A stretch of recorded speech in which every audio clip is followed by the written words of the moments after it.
I worked on building A team जो 24 घंटे customer के लिए खड़ी है, ओके। जो टाइम देख के काम नहीं करती है। तो आज जो मेरे एम्प्लॉय तो नहीं मैं बोलूंगा, जो मेरे कोलीग्स थे उस टाइम पे जो उन्होंने ज्वाइन किया था, आज भी मेरे साथ हैं।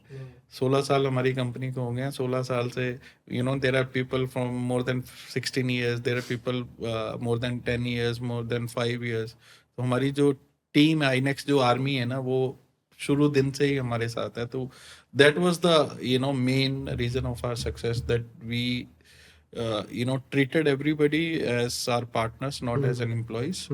और आज हमारे ऑलमोस्ट 10 हेड ऑफ डिपार्टमेंट हैं जो पिछले 15-16 साल से ही मेरे साथ में काम कर रहे हैं। सो आप कह रहे हो कस्टमर्स आपके पास खुद आ रहे थे? कस्टमर तो आ रहे थे, हाँ। कस्टमर का कोई द ओनली थिंग वाज कि आपको वो टीम बिल्ड करनी थी। तो टीम बिल्डिंग की बात करते हैं फिर, राइट? कि आपको चलो 2 CR से 30 तक जाना है, 56 तक जाना है, 100 तक जाना है। Team is the gap, right? What are your strategies to identify, hire the right people, retain them, motivate them to work so hard? सो मेरा ना एक ही whenever I hire somebody, तो मैं उसको ना एक या दो चीज़ों पे वो देखता हूँ, वो कितना टाइम दे सकता है मेरे को सबसे पहले, ठीक है, और उसके अंदर आगे बढ़ने की कितनी क्षमता है, या कितना वो आगे बढ़ना चाहता है। सो Ambition कितना है? एम्बिशंस कितने हैं। तो मैंने जो भी इनिशियली तो जो हायरिंग की वो रेफरेंसेस के बेसिस पे की।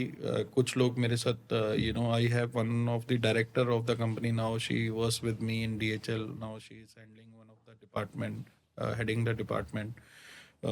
उसको मैंने लिया, और मेरे को पता था भी ये लोग मेरे साथ कभी नहीं छोड़ेंगे और मेरे साथ हमेशा खड़े रहेंगे। तो सबसे पहले तो मेरा यही होता है कि कोई भी नया टीम प्लेयर मैं लेके आता हूँ कंपनी में, तो मैं खुद इंटरव्यू करता हूँ। आज भी मैं खुद इंटरव्यू करता हूँ, चाहे किसी भी लेवल का वो होता है। तो हमारा एक प्रोसेस है जिसके अंदर पहले साइकोमेट्रिक हम करते हैं, डिस्क अच्छा। एनालिसिस करते हैं हम लोग। क्या एनालिसिस करते हैं? डिस्क ये क्या मतलब होता प्रोफाइल, आपकी प्रोफाइलिंग करते हैं, हाँ। आपका क्या नेचर है, कैसे आप काम करते है? ये हो। कैसे करते हो? एक साइंस है, डिस्क ओके, साइंस है, ओके, तो हाँ। उसको हमने इम्प्लीमेंट किया हो अपनी कंपनी के अंदर। तो उससे हर जॉब के लिए ना, जैसे सेल्स के लिए आपको बहुत ही आउटगोइंग पर्सन चाहिए, डॉक्यूमेंटेशन के लिए आपको सिस्टम प्रोसेसेस वाला आदमी चाहिए, तो डिस्क वो हमें बताता है भी अच्छा। किस प्रोफाइल के लिए कौन सा आदमी सूटेबल रहेगा। तो हम जब उसको एनालाइज करते हैं तो उसमें उसकी बिल्कुल पर्सनैलिटी हमारे सामने आ जाती है, भी इसका ये स्कोर है। तो उस स्कोर के बेसिस पे हम फिर उसको अपॉइंट करते हैं। सेल्स के लिए मैं अगर सिस्टम प्रोसेसेस का आदमी ले आऊंगा तो वो कभी सक्सेसफुल नहीं होगा। सही बात। तो सिस्टम प्रोसेसेस में अगर मैं एक सेलू को डाल दूंगा तो वो कभी सक्सेसफुल नहीं होगा। तो वो हमारा है, तो पूरा एक सिस्टम है हमारी ऑर्गेनाइजेशन के अंदर। और लास्ट मैं इंटरव्यू करता हूँ उसमें, पहले HR राउंड होता है, फिर HOD राउंड होता है, फिर उसके बाद स्किल सेट उसका टेस्ट होता है, डिस्क एनालिसिस होता है, फिर फाइनल मैं जब किसी भी एम्प्लॉय से मिलता हूँ, हायर करता हूँ, तो सबसे पहले डिस्क स्कोर देखता हूँ, फिर उसके अंदर क्या पैशन है आगे बढ़ने का, whether he wants to grow और ही वो इज कैसे हियर जज फॉर। करते हो? वो जब आप लोगों से मिलते हो ना, अभी तो मैंने बताया तो 300-325 लोगों की फैमिली है हमारी, तो धीरे धीरे आपको एक्सपीरियंस हो जाता है। ओके। एंड चलो, एक है कि चलो आपने लोगों को आइडेंटिफाई किया, नहीं, एंड इस टाइम पे तो आई एम गेसिंग कि आप बहुत सारे HR टीम के साथ काम कर रहे होगे टू हाँ सोर्स जी। पीपल, है ना? फिर ऐसा what's that culture that keeps them going and makes them push so hard? Culture, आपने बहुत अच्छा क्वेश्चन पूछा है। कल्चर ही किसी कंपनी को बनाता है और बिगाड़ता है। तो हम लोगों ने शुरू से एक ही अपनी टीम को टारगेट यही दिया भी whatever you are doing you have to enjoy that. As long as you are enjoying what you do, तो आप बहुत लंबे काम करोगे और बहुत अच्छा काम करेक्ट। करोगे। हाँ।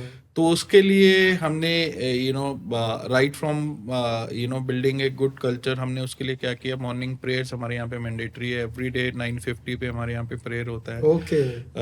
दिन में 2 बार हम लोग ब्रेक लेते हैं, सॉन्ग्स चलते हैं, फेवरेट सॉन्ग्स आपके, you can dance, you can just relax. Okay. बहुत सारी एक्टिविटीज़ हम करते हैं।